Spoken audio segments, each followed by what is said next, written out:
अध्यक्ष महोदय, स्वामी सर बोला। माझ्या मतदारसंघामध्ये पवनचक्की आणि सौर ऊर्जा प्रकल्प मोठ्या प्रमाणामध्ये सुरू आहेत।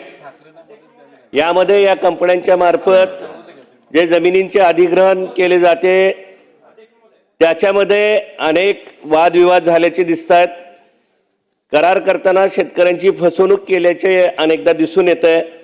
अनेकदा जमिनीच्या सीमांकनावरून वाद होतात, हद्दीवरून शेतकऱ्यांची भांडणं होतात, यात एकमेकावर जीवघेणे हल्ले होतात, कंपन्यांचे प्रतिनिधी शेतकरी यांच्यात वाद होतात।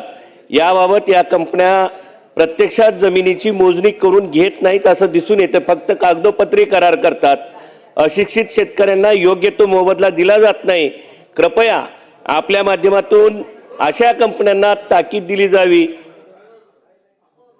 जमिनींची मोजणी करून घेतल्याशिवाय त्याचे सीमांकन झाल्याशिवाय त्या जमिनींचे अधिग्रहण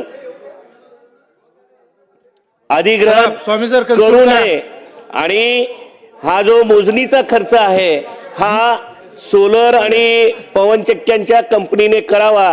आपण अशा कंपन्यांवर प्रतिबंधात्मक कारवाई करावी ही विनंती आपल्या माध्यमातून मी या ठिकाणी करतोय।